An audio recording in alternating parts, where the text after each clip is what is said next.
बिस्मिल्लाहिर्रहमानिर्रहीम। अस्सलाम वालेकुम फ्रेंड्स, मैं हूं चौधरी मोहम्मद अकबर एडवोकेट। आज का जो हमारा टॉपिक है वो कस्टम से रिलेटेड है कि non custom paid goods, luggage या कार्स, व्हीकल्स वगैरह वो क्या हैं। और दोस्तों, इससे पहले कि मैं तफसील में जाऊं, मेरी दोस्तों से रिक्वेस्ट है कि मेरे चैनल को लाइक करें, सब्सक्राइब करें और बेल आइकन को ज़रूर दबाएं, ताकि जो भी मेरी नई वीडियो है वो सबसे पहले जो है वो आप लोगों तक पहुंच सके। दोस्तों, कस्टम एक्ट की अगर हम बात करें तो ये कस्टम एक्ट मुजरिया 1969 है, जिसके तहत सारी जो है वो कस्टम ड्यूटीज पे होती हैं। जो नहीं पे करता उसके खिलाफ जुर्माना होता है, उसके खिलाफ एफआईआर होती है। और इसी तरह से जो नॉन कस्टम पेड्स गुड्स होती हैं, कार्स हैं या कोई और दीगर अशियात हैं, तो उन को की जब्ती के आर्डर होते हैं। इस तरह वो कब्जा कस्टम के इंस्पेक्टर में चली जाती हैं। ये सारी की सारी चीज़ें जो हैं वो कस्टम से रिलेटेड है। तो आज की वीडियो में हम खालिस्तान बात करेंगे कि कस्टम पेड और नॉन कस्टम पेड जो एशिया हैं उस हवाले से बात करेंगे। तो दोस्तों, सबसे पहले तो ये है कि ऐसी एशिया जो कोई भी इम्पोर्टर जो है वो बाहर से मंगवाता है, तो उस पे जो है वो कस्टम लागू होता है। अगर वो शख्स जब वो अशिया या कारें या व्हीकल्स वगैरह जो हैं वो पाकिस्तान में आ जाती हैं, ड्राई पोर्ट पे पहुंच जाती हैं, तो उसका कस्टम पे करना ज़रूरी है। बाद चूँकि मोस्टली इम्पोर्टर्स ने उस पे लिमिट ली होती है और बैंक की कस्टडी में आ जाती हैं, और बाद जो है वो कस्टम वेयर हाउस में चली जाती हैं, और वहाँ से वो कस्टम पे करके जो उन गुड्स को जो है वो बाहर रिलीज कराया जाता है, और इस तरह वो मार्केट में आती हैं और सेल होती हैं। और ये तरीकाकार है जो कस्टम पेड्स गुड्स का है। और इस तरह फर्दर इसमें हम तफसीलन थोड़ा सा बताते चलें कि जो नॉन कस्टम पेड गुड्स हैं, बाद इस तरह भी होता है कि कोई पार्टी जो है वो कस्टम वेयर हाउस से या कहीं से मिल के वो गुड्स जो है वो रिलीज करवा लेते हैं, लेकिन उसका कस्टम ड्यू होता है, वो पे नहीं हुआ होता। और इस तरह की गुड्स जब मार्केट में आती हैं, बिकती हैं, तो या फरोख्त होती हैं या जैसे भी वो मार्केट में आए, और डिपार्टमेंट कस्टम इंस्पेक्टर या कोई आला अफीसर जो है वो उन अशिया को पकड़ लेता है, तो मालिक के पास चूंकि वो कस्टम ड्यूटी पेड के सबूत वगैरह नहीं होते, और इस तरह से वो गुड्स जो है वो कस्टम इंस्पेक्टर जो है वो अपनी कस्टडी में ले लेता है, और उसके साथ ही कस्टडी में लेने के साथ ही वो उसकी इंक्वायरी शुरू करता है, और इस तरह महीना डेट तक वो इंक्वायरी करता है कि ये गुड्स की जो है वो डॉक्यूमेंट्स लाएं, और इसी तरह ड्राइवर और गाड़ी वगैरह जो है वो भी अपने कब्जे में ले लेता है। और ये प्रोसीजर है कि अगर कोई अपना किसी एशिया का, कार व्हीकल्स वगैरह का अगर कस्टम पे नहीं हुआ और वो इम्पोर्टेड है, तो इस तरह से वो जो गाड़ियां हैं, जो एशिया है, वो जब्ती होती है और फिर कस्टम वेयर हाउस में चली जाए। उसके बाद इन गुड्स पे जो है वो एक एफआईआर जो है वो मालकान, कैरियर, ट्रांसपोर्टर और जो भी उसमें मुलवस हैं उनके खिलाफ जेर दफ़ा 161 कस्टम एक्ट 1969 के तहत जो है वो काटी जाती है, और वो सारी की सारी जो ज़बरदस्त चीज़ें जो हैं वो कब्ज़े में लेकर कस्टम हाउस में रखी जाती हैं। और ये था इसका तरीका। इसमें फर्दर जब ट्रायल होता है, फिर वो कस्टम कलेक्टर के कुछ इख्तियारात होते हैं, और इसी तरह से कस्टम स्पेशल जज बैठता है यहाँ पे, और उसके पास इख्तियारात होते हैं, और इस तरह ये क्रिमिनल केस की डीलिंग और ट्रायल वगैरह जो है वो चलता है। और जब ऐसी इम्पोर्टेड थिंग्स, ऐसी इम्पोर्टेड एशिया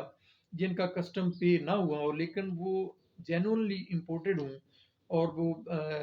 जेनुअन तरीके से पाकिस्तान में आई हूँ, तो बाद जब एक्शन होती है, तो वो जो कस्टम की ड्यूटी है वो काट के बकाया रकम जो है वो इम्पोर्टर या जो मालिक होता है उसको जो है वो अदा कर दी जाती है। ये तरीका तो वो है कि अगर आपने जेन्युइनली या एक कानूनी तरीके से किसी चीज़ को, किसी गाड़ी को, किसी अशिया को इम्पोर्ट किया है और उसमें कस्टम पे नहीं किया। दूसरी बात यह है कि ऐसी गाड़ियाँ या अशिया जो पाकिस्तान में आती हैं, लेकिन वो बॉर्डर क्रॉस करके आते हैं, जिसको हम स्मगलिंग कहते हैं, कि स्मगलिंग के ज़रिए अगर कोई अशिया या चीज़ें या गाड़ियाँ वगैरह जो हैं वो पाकिस्तान में एंटर होती हैं, वो पाकिस्तान में आती हैं, जैसे फाटा के इलाका में है या इस तरह के दीगर अपना सिंध के इलाका में है, कोई ऐसी अपना एरियाज़ हैं जहाँ पे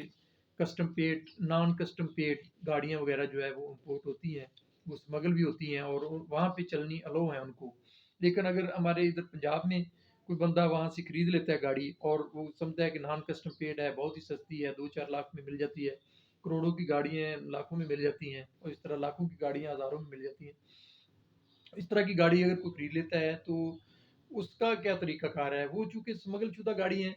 और वो गाड़ी चूँकि पाकिस्तान में ये मखसूस एरिया है, फाटा का या फिर इसमें सिंध का एरिया है, यहाँ पे कस्टम जो है वो नॉन कस्टम पेड गाड़ियाँ वगैरह या एशिया वगैरह वो फ़रोख्त होती हैं और वहाँ पे कस्टम वालों का जो एरिया है वो डिक्लेयर नहीं है। तो जब ऐसी एशिया पंजाब में या फिर कस्टम इंस्पेक्टर या कस्टम डिपार्टमेंट के अंडर आती हैं और वहाँ पे फ़रोख्त होती हैं और जब जो ऐसी गुड्स या कार्स या गाड़ियाँ वगैरह जब पकड़ी जाती हैं,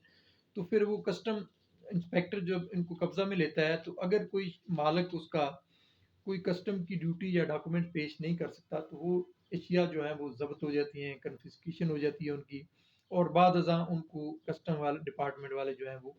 एक्शन उसकी कर देती हैं। एक तो ये तरीका है और उस जो ज़ब्त शुदा एशिया हैं, जिन जो नॉन कस्टम है और जो स्मगल शुदा एशिया हैं, वो कभी भी वापस नहीं होती, जब तक कि कोई उनके डॉक्यूमेंट कस्टम के ना बताए। और अगर वो जेन्युइन तरीके से इम्पोर्टेड नहीं है,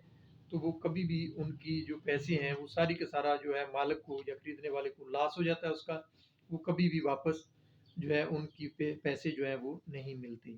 दूसरी हम बात करेंगे कस्टम के हवाले से कि अगर कोई शख्स ये समझता है कि नॉन कस्टम एनसीपी गाड़ियाँ, जैसे मैं पहले भी ज़िक्र कर चुका हूँ कि नॉन कस्टम पेड गाड़ियाँ, कोई जो अभी 50 लाख की गाड़ी है और 10 लाख में मिलती है फाटा से या किसी से वो ले लेता है। तो मोस्टली हमारे व्यूअर्स हैं और बहुत से हमारे चाहने वाले हैं, दोस्त हैं जो क्वेश्चन करते हैं कि सर अब इतनी सस्ती गाड़ी अगर हम ले लें तो आया इसका कस्टम पे हो जाएगा? आया इसका हम कस्टम क्लियर करा के, अव्वल तो ये है कि अगर वो स्मगल शुदा गाड़ी है तो उसका कस्टम पे नहीं होगा। दूसरी बात ये है कि अगर ऐसी गाड़ियाँ जो कानूनी तरीके से इम्पोर्ट होके पाकिस्तान में आई हैं और उनका कस्टम पे नहीं है, तो वो आप कस्टम जो है उसका पे कर सकते हैं और उसको जेन्युइन डिक्लेयर करा सकते हैं। अदरवाइज़ जो गाड़ियाँ स्मगल शुदा हैं, वो जैसे-तैसे मर्ज़ी आप कर लें, तो वो उनका कस्टम आप पे नहीं कर सकते। वो जब भी गाड़ी पकड़ी गई, वो आपको सारा का सारा लॉस है। आपने जितने पैसे उस पे खर्चे हैं, वो सारे के सारे लॉस हैं और वो गाड़ी जो है वो ज़ब्त होती है और डिपार्टमेंट जो कस्टम है, वो ज़ब्त करने के बाद उस गाड़ी की नीलामी करते हैं, नीलाम करने के बाद फ़रोख्त कर देते हैं और जिसके कब्ज़ा से या जो मालिक उसका डिक्लेयर करता है अपने आप को, तो उसके खिलाफ एफआईआर होती है और इस जुर्म की सज़ा जो है उसको भुगतना पड़ती है और वो कस्टम एक्ट मुजरिया 1969 के तहत जो है वो शख्स जो है वो सज़ा का मुर्तकिब ठहरता है। दोस्तों ये था आज का हमारा कस्टम पेड और नॉन कस्टम पेड गुड्स के हवाले से लेक्चर। इंशाल्लाह नेक्स्ट वीडियो में जब भी हम कस्टम पे बात करेंगे, इंशाल्लाह हम इस पे नॉन कस्टम पेड और कस्टम पेड जो गुड्स हैं या गाड़ियाँ हैं, इनके रिलीज़ कराने का क्या तरीकाकार है, वो इंशाल्लाह बताएंगे और फर्दर हम ये बताएंगे कि अगर कस्टम का कोई जैसे वो एफआईआर होती है या मुख्तलिफ, तो उसमें बेल का क्या तरीकाकार है और फर्दर ये है कि अगर कोई गाड़ी है वो कस्टम के डिपार्टमेंट के कब्जा में है तो उसको छुड़ाने का यानी रिलीज कराने का क्या तरीकाकार है। ये सारी की सारी चीज़ें इंशाल्लाह हम नेक्स्ट वीडियो में आप लोगों की नज़र करेंगे। तो दोस्तों आज का ये हमारा टॉपिक ख़त्म होता है। इंशाल्लाह नेक्स्ट वीडियो में मुलाकात होगी, तब तक के लिए अल्लाह हाफ़िज़, गुड बाय।